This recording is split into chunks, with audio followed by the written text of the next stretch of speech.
on, fight fans? It is Justin Perry MMA back with another video. And the topic of this video is now that we've seen the aftermath of Francis Ngannou versus Cyril Gane, some interesting stuff has come to light. First of all, a lot of people noticed that Dana White was not present to put the belt around Francis. He actually left the fight once Francis was about to win, once Francis was announced as a winner.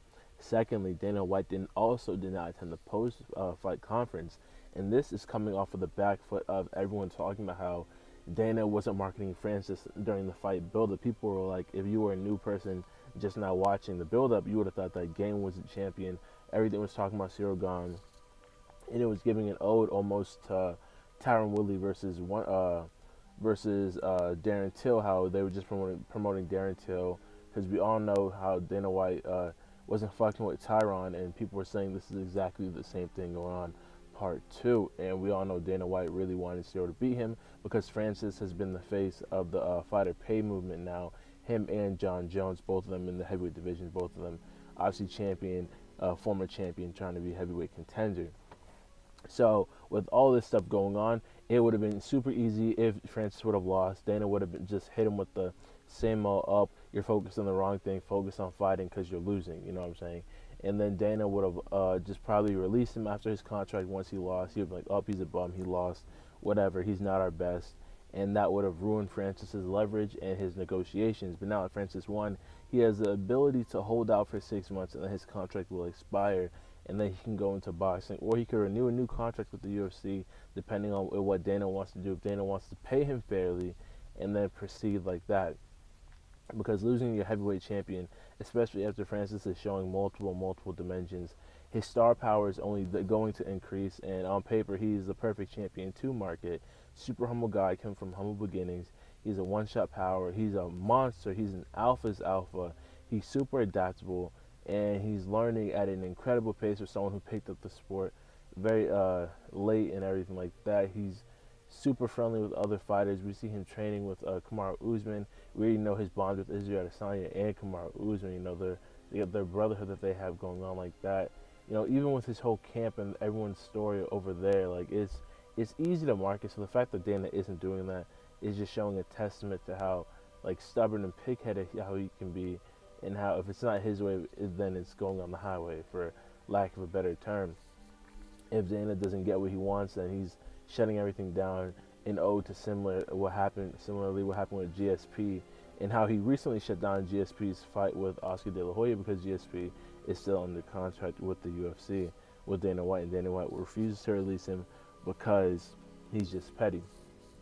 So with all this being said, and with the UFC just now releasing, I think the SADA or CSADA had just released the total UFC payout was, I think, $1.8 million.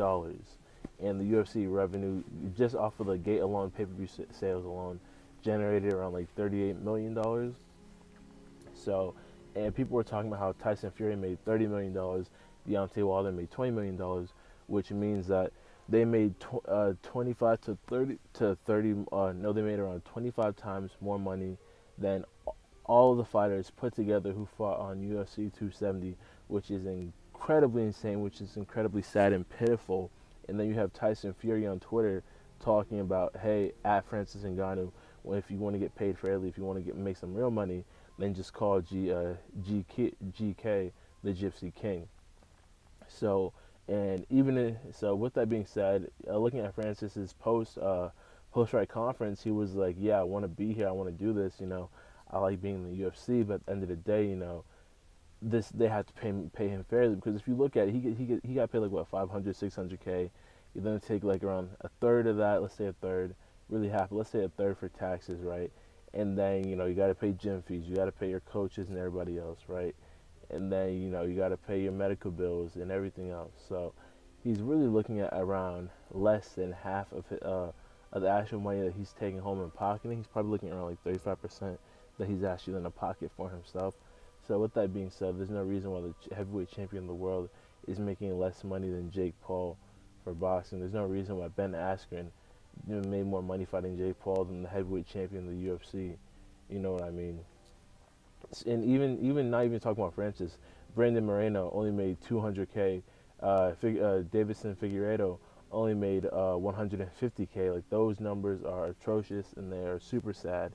And honestly, no fan of the sport as it continues to evolve should be happy with those numbers. And as you guys know, as you guys are already not familiar, if you're new to the channel, I have a bunch of videos talking about fighter pay and how it affects so many different aspects of the UFC, of the sport, from women's MMA to the heavyweight division in particular, and to light heavyweight divisions and the heavyweight divisions in general, and how fighter pay and just increasing it solves it solves a plethora of problems that are present in the organization and in the sport in general. So this is just more to it, and there are a lot of lawsuits going against the UFC. Mark Hunt was just on an interview talking about how, how he's not fighting anymore, and how his last fight, his last battle, is against the UFC for fighter pay. John Jones is still sitting out because he demands to be paid fairly, and his contract obviously expired and everything like that. So he wants to be paid fairly. He was talking. He was on Twitter live tweeting as the fight was going on, and so he's excited. He's training. We all know. We all know what John Jones is about. So it's a terrible look for Dana White when you have your current your dominant champion, Alpha's Alpha, and Francis Ngannou, possibly then set out or leave because of fighter pay.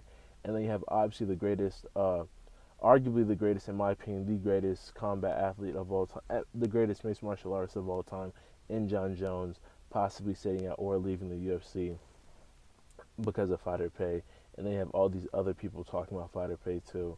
So it's a terrible look for the UFC, and this is a terrible look for Dana, especially how this thing with Francis has been going. So it's gonna be interesting in the days to come what excuses Dana White can come up with to defend his behavior, and of course I'm gonna keep you guys updated with that. So subscribe if you haven't, like the video if you haven't. Once again, subscribe to the channel if you have not already done so, and like the video if you have not already done so. And comment down below what you think about Dana White's current actions, and how you guys think his treatment of Francis has been going. Do you think it's fair? Do you think it's unfair? Is it warranted? Or am I bugging? So comment down below, and I'll talk to you guys next time.